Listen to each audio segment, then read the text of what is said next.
Hello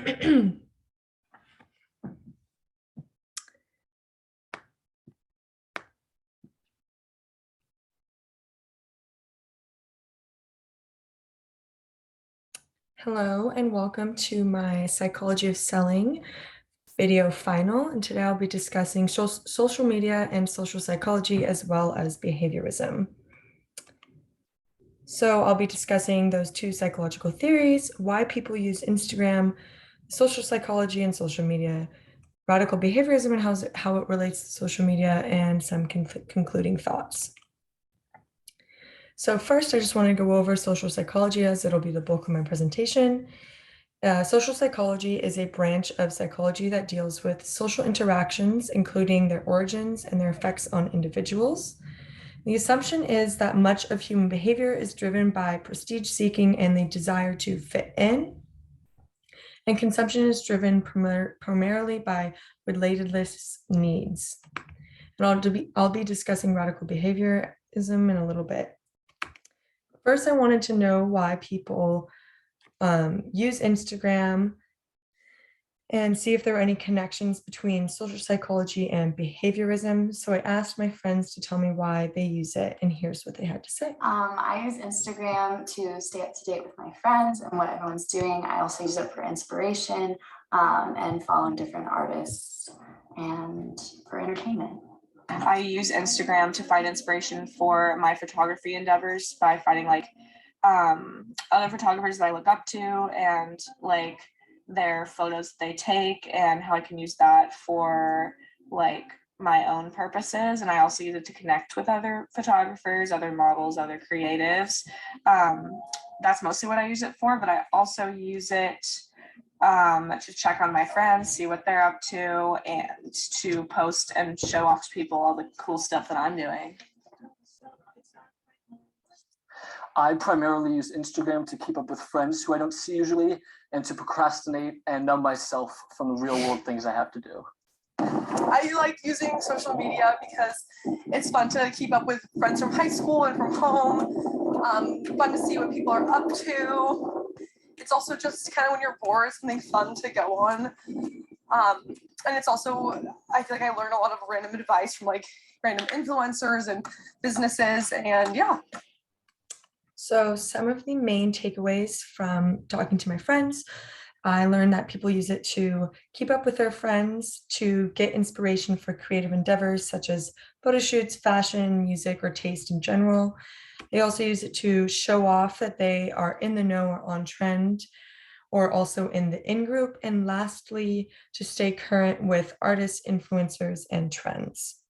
Their usage relates to both social and behaviorism as they look to stay connected or be in the in-group with their social friends and receive affirmations. So social media, specifically Instagram, feeds off of people's innate desire to fit in, relate to one another, and share information to connect. The social identity theory and social comparison theories both play a role in Instagram's popularity. So first, I'll discuss social identity theory. Social identity is part of oneself concept. It's determined by character and motivations of the person as an individual, as well as the person's group membership. And it includes notions of status, legitimacy, and highly influences self-esteem. So there are two dominant social objectives: the desire to stand out, as this Depop ad shows. Depop is an online secondhand fashion company, and this ad shows that it's a unique option as pieces are one of a kind on the app, while others have a desire to fit in, such as this Apple ad that is basically saying everyone has an iPhone, so you should too. This also plays out on social media, as there are many people like the one on the left who attempt to be unique and stand out, while there are other basic influencers who play a role in making people feel like that they can fit in. So next we have the hipster effect, which relates to the two dominant social objectives, and it's why anti-conformists end up all the same.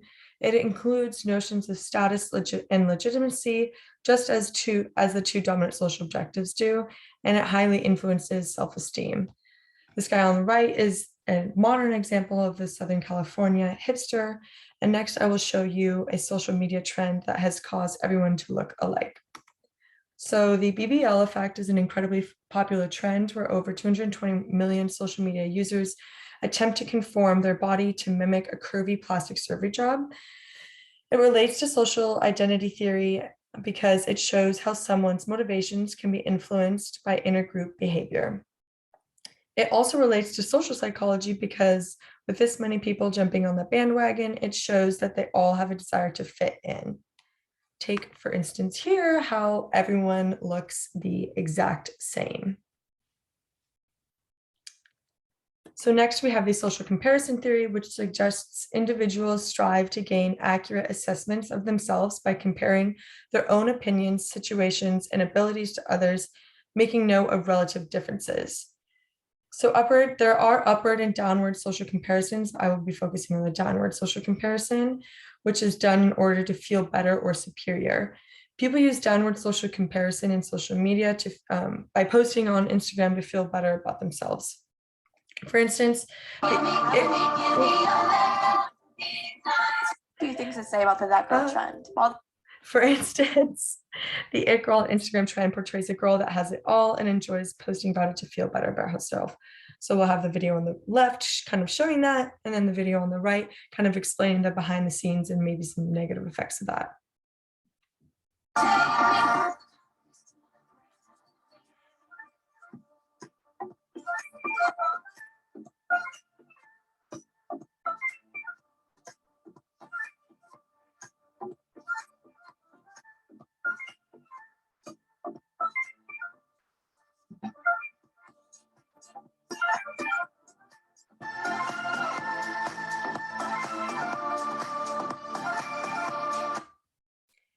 And then this girl talks about some of the behind the scenes. While this trend might look aesthetically pleasing, healthy, and inspirational, it can be very toxic in the way that it only shows the highlights and can lead to lots of unhealthy comparison of what a healthy and productive lifestyle should look like. For younger girls, it can put the idea that in order to be beautiful, you have to be her. Her is someone who wakes up before 7 a.m., is obsessed with Pilates. So this is kind of how it relates to social comparison theory. And next, I'll be talking about radical behaviorism in social media. Social media is incredibly popular because companies such as Instagram provide rewards like numbers of likes, comments, and shares for users' content, which can act as a positive or negative reinforcement. So radical behaviorism is a psychological concept that delves into how our environmental factors influence our state of mind. And the assumption is that behaviors and preferences are driven by past learning, and behavior is a result of operant conditioning. So to briefly go over operant conditioning, which is also known as Skinnerian conditioning, as it was developed by B.F. Skinner with his rat box experiment in 1948, it proves that humans are conditioned through reinforcement to behave in a particular way. Operant conditioning also goes along with social media users, as they're positively reinforced with nice comments or many likes, or negatively reinforced with no comments or no likes at all. Like, we get excited when we get a lot of likes on a post, and we get pretty sad when we don't get any likes on a post. So some personal takeaways that I have from doing this project is to be aware of in and out groups and how social media leverages them to make me feel like I need to fit in.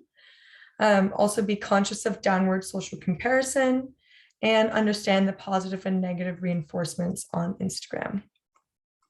Thank you.